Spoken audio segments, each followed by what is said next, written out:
What makes India a federal country? A question that often comes in your board examination, which we are going to excel today in this video. Welcome on the platform, Deeksha, Vedantu, and this is your SST faculty, Tanvi Mam. There is a chapter that is Federalism, that is basically second chapter in your political science book, okay?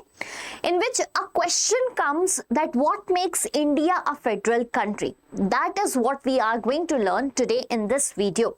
First of all, before starting this video, let me share out with you a brief introduction about the definition of the word federalism.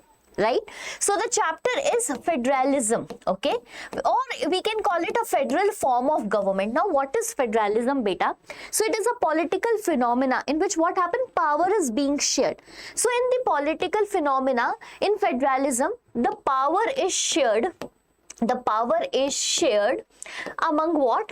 Among the central government, with whom? With its constituent units, Now, what do we mean about this? So, beta, we live in a country that is India, which is a big country, large country. For our convenience of administration, we divided it into certain states as well as unions. The states are further divided into districts further into blocks, and blocks further into villages. Isn't it? This is the complete story. Now pay attention to that. In those states, in those villages, in those blocks, in those districts, something is ruling or some administration is being done. What if only the Delhi government have all the power? Will it be able to administer the complete country in a very, what we can say, democratic way possible? No. Hence, in the democracy, there is a concept of sharing of power among different levels of government, which is referred as federalism. For example, in India at the top, right? In India at the top, we are aware that there is a government known as union government, okay? That is at the level of center. That means that is at the center, okay? Then below the union government, we have a different government, that is state government for 28 states of India. Madhya Pradesh government, Karnataka government, Tamil Nadu government, right? At which level, beta? State level. And below that, afterwards, however, it was not present originally in the Indian Constitution, but later we added in 1992 one more tier of government, that is referred as local government or local self-government. Okay, in this local self-government, this is present at local level. In the rural areas, we will find panchayats. Pay attention to that. This is the division of this only. So in the rural areas, we will find panchayats. However, in the urban area, you will find municipalities. You will find what? Municipality. So this is the detail, okay? And this structure where power is being divided in vertically, this is known as vertical sharing of power, and this is what federalism means. But now the question was different. Ma'am, the question was, how is India? Right? How is India a federal country? Is India a federal country or not? Let me share you one more insight, beta. This word federal is nowhere written in the Indian Constitution. Strange, isn't it? But we are a federal structure. We have central, we have state, we have local government. Then how? How come possible that we have not written beta Article 1 of Indian Constitution? Pay attention to that. Article 1 of Indian Constitution says that India, that is Bharat. Okay, India, that is Bharat, shall be union of states. Shall be union of states. India, that is Bharat, shall be union of states. So why is the word federal not used here?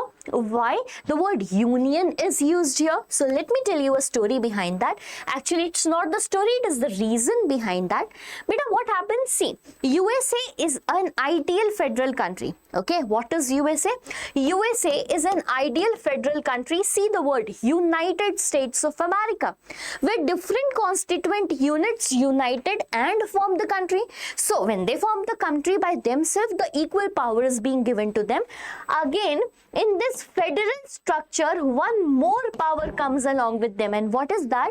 That is beta right to secede away. Right to secede away. Now, what do you mean by right to secede away? It means that if these states have the right to join a constituent unit, if the constituent unit have the right to join a state, they also have the right to separate away.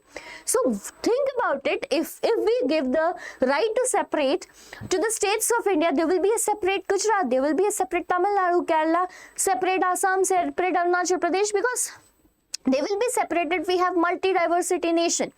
So to overcome this problem, what we have done, we have never used anywhere federal word in the constitution. Rather we say we are union, but the federal features are added in the constitution. Okay, and these federal features make India a federal country. What are those federal features? So beta, the division, right? So the division for what? For making India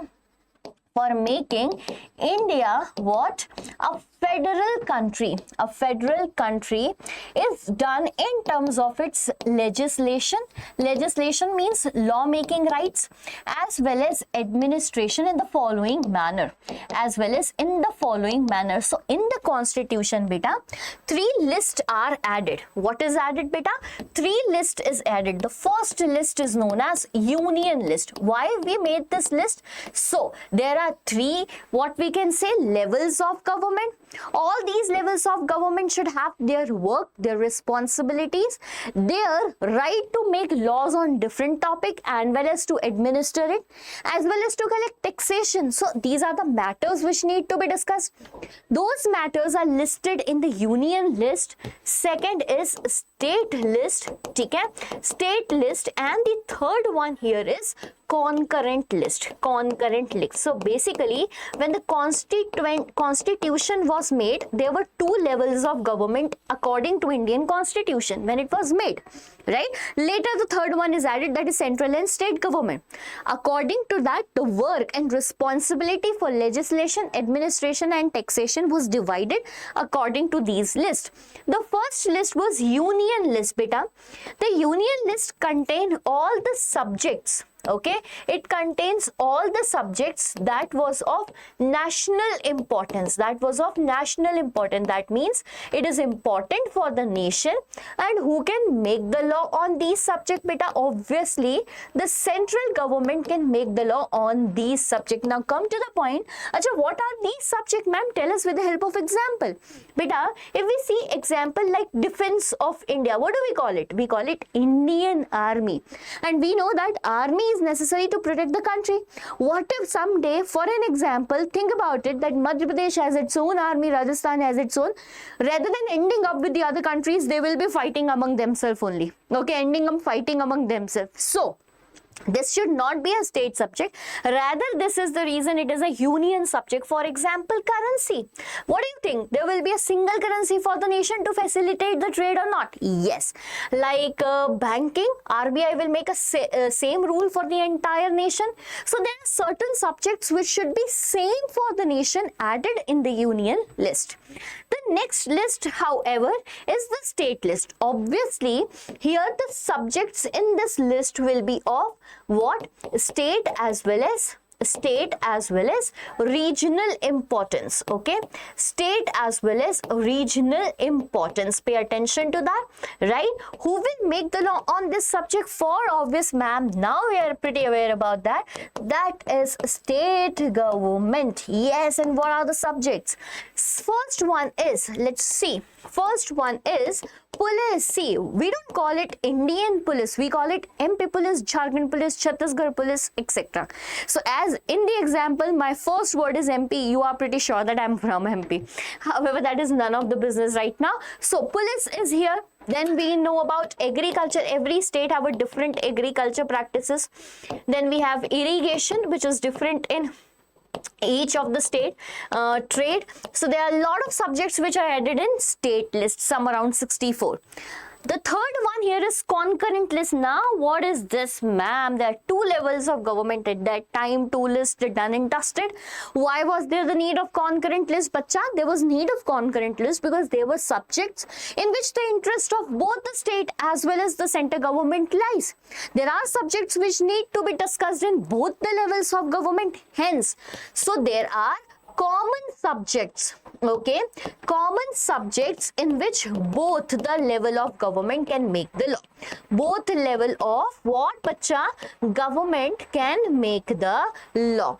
And this is known as what? Concurrent list. We see at the example of the concurrent list, you can understand it very nicely. For example, education. Just imagine that if we give the education into the hand of central government, what happened? There will be what? Monopoly of the way they want to teach these students. And if we give it to state government, now again there will be a contrast idea between the central and the state government. And hence here, like we have one more example, trade unions. Acha, issues like divorce, like marriage, issues like divorce, marriage, etc. is also added in this concurrent list. But if you think that, ma'am, everything is over by this three list, you are wrong, because we have one more list, that is bacha residuary list. Now why is the need of this residuary list? Because beta, with the evolving nature of Indian society as well as the world, we need certain subjects which needed to be added later. Like there was something about IT, communication, or the evolving world. Now we have AI and all. So since we were not aware initially about where to put these subjects in, we added it into the residuary list. So residuary subjects which were later added to be listed here. Now, the one important question, who makes the law in this list? Beta, so the central government, okay, the central government have the right to make law on the subjects that are added in the residuary list, because we are a federal government but with a powerful union. Okay, and that is true. We are a what? We are a federal country, but that too with a powerful union. And this is what makes India a federal country. I hope, right? I hope that now whenever you write the answer, just everything click in your mind with this one page. So the way to write this answer for 5 marks is in a manner that you start with an introduction and then you write the 4 points, and then you can conclude that yes, India is a federal country with a powerful union. And this is what will give you how many marks? 5 marks. If you are enjoying learning this 5 marks concept in just 10 minutes, bacha, then exactly you landed on a perfect platform. You just need to comment down the next topic that you want just in 10 minutes with your Tanvi Mam. Okay, so, and do not forget to subscribe Deeksha Vedantu, because I am going to bring more interesting videos for you. Bye bye.